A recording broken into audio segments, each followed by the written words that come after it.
Swayam Prabha. Digital India. Educated India.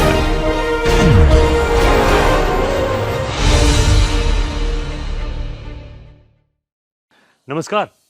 You have stepped into a course that is going to change the way that you look at data.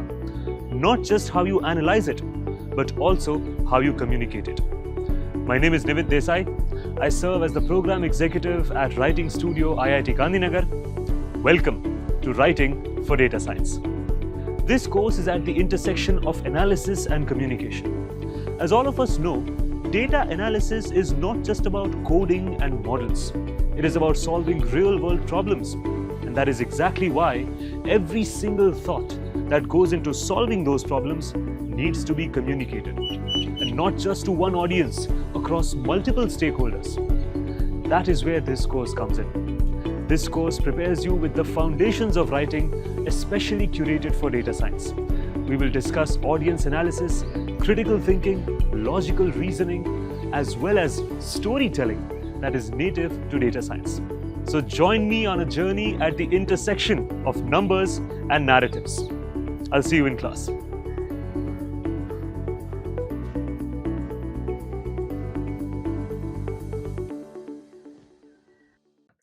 Namaste, hello and welcome to Writing for Data Science.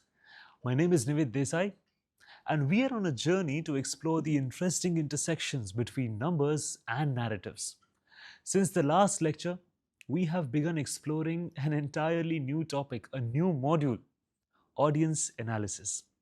In the last lecture, we saw the foundations of audience analysis, what it means, how to do it, and why is it important. In today's lecture, we are going to take one step further. We will explore the strategies and approaches to audience analysis, not within the realm of data science itself, but also generally for writing. Remember, we are not only looking at writing as a product in this course, we are also looking at writing as a process. So, technical or non-technical, in both these domains, these strategies and approaches to audience analysis will help us connect with our reader in the most efficient manner. So, coming up, strategies and approaches to audience analysis. The strategies and approaches to audience analysis helps us gain a deep understanding of our audience. If we don't have that, we risk of being misunderstood or ignored. So, today, let's establish the first principles of audience analysis by outlining the key strategies and approaches. Let's begin with the first principles of audience analysis. At its core, audience analysis is about ensuring that communication aligns with the needs, expectations, and knowledge levels of its recipients. The fundamental principle of audience analysis include clarity and comprehensibility, relevance and context awareness, engagement and persuasion, and decision-driven communication. Let's double-click on all of these in some detail. Clarity and comprehensibility. Communication should match the audience's level of technical expertise. Overly complex language can alienate non-technical stakeholders, while oversimplified explanations can frustrate technical audiences. Therefore, there must be a balance. Then there is relevance and context awareness. Different audiences have distinct priorities. An executive may focus on business impact, while a data scientist may require methodological rigor. Tailoring the content ensures that the message resonates with the audience's specific concerns. As we know, just like the audiences are dynamic, the concerns will also be dynamic. Let's look at the next principle of audience analysis: engagement and persuasion.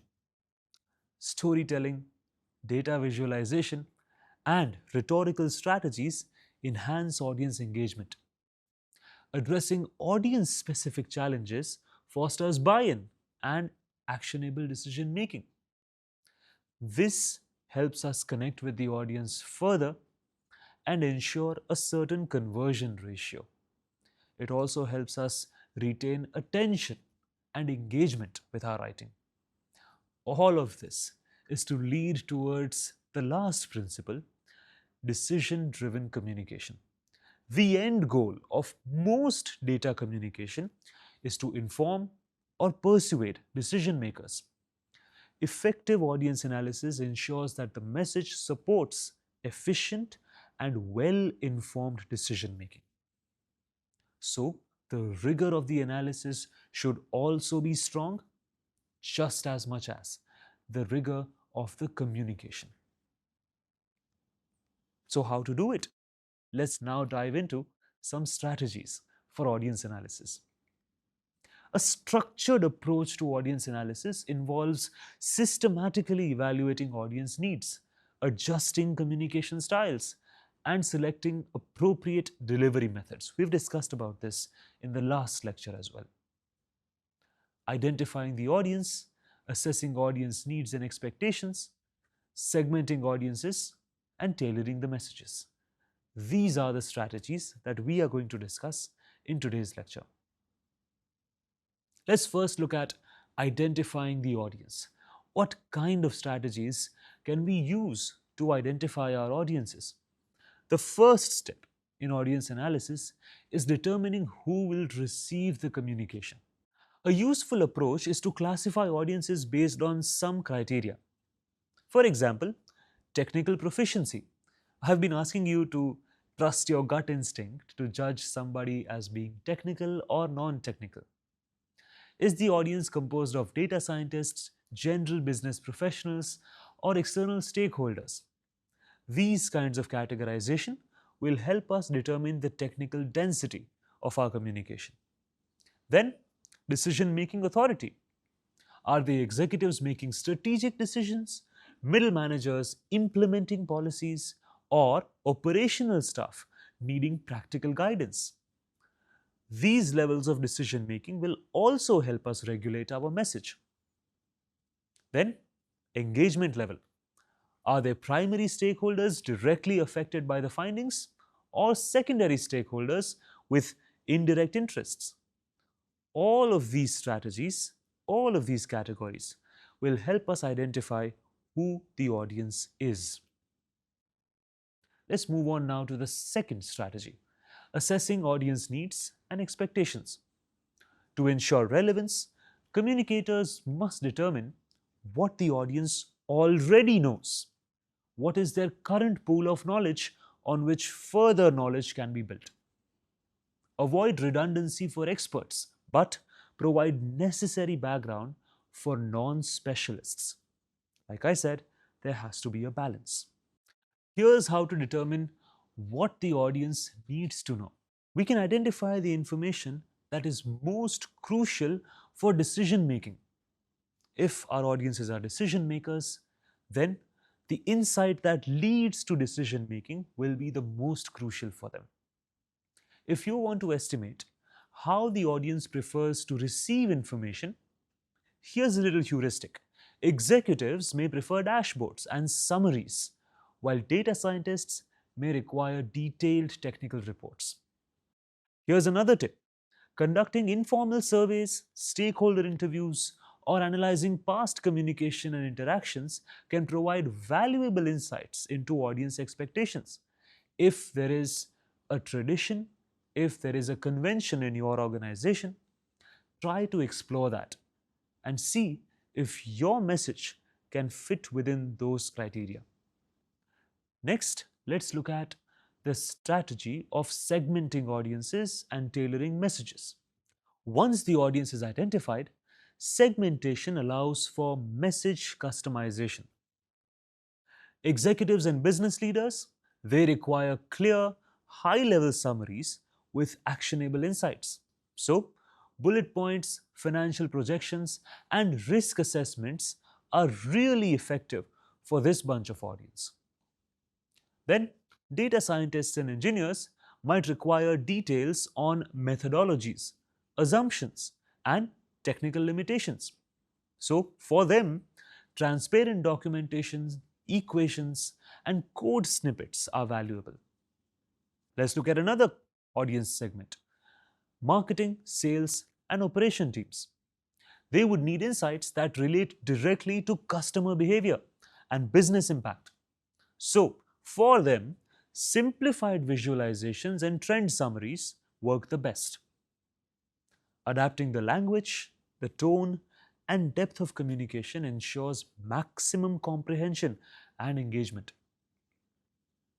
Now that we have discussed the strategies, let's now talk about implementation, the approaches to effective audience communication. For the second part of today's conversation, let's look at some approaches for audience communication. Once the audience has been analyzed, various approaches can be employed to enhance the effectiveness of communication. We will look at a few approaches today: adjusting language and technical depth, choosing the right format and medium, using data visualization for enhanced clarity, incorporating storytelling elements, and ensuring that accessibility and inclusivity are present. Let's look at them one by one. Number one, adjusting language and technical depth. The level of technicality should match the audience's expertise. A three-tiered approach can help over here. Let's look at a high-level, non-technical audience. For them, we may use analogies and plain language. For example, this model predicts customer churn with 90% accuracy, helping us target at-risk users proactively. This is plain language, devoid of any jargon, and most importantly, it talks about the function of the model more so than the design of the model. Because that is what non technical audiences are more inclined towards concerning about. The next one would be intermediate level, business analysts and mid level managers. We can provide some technical depth but focus on application. Here's an example. The model uses historical transaction data to segment customers into high and low risk categories. Once again, the methodology is slightly mentioned, but the primary focus is on application. Then comes the deep technical audience. These are our data scientists and engineers. Here you can include algorithmic explanations, validation metrics, and performance benchmarks. Here's an example of technical communication. A logistic regression model with L1 regularization achieved an F1 score of 0.87 on test data. This right here is full of jargon, full of technical depth and density, and best made for a deep technical audience. Now let's look at the second approach: choosing the right format and medium. The delivery format should align with the audience's expectations and preferences. Here are some common formats that you and I have often come across: reports and white papers. These are best used for detailed, long form analysis. They need technical depth and documentation. You would have also heard about dashboards and visual summaries. They are effective for decision makers who need quick insights. Then there are pitches and presentations. They are useful for persuasive communication for stakeholders from a varied bunch of backgrounds. And in the end, for daily communication, there are email briefs and memos. They are ideal for executive updates or summaries where clarity and brevity are paramount. Let's look at the third approach: using data visualization for enhanced clarity. Visual representation of data can make complex insights more accessible. However, different audiences require different visualization approaches as well. For example, executives prefer trend based visuals. For example, line charts showing revenue over time. That would be best suited for an executive.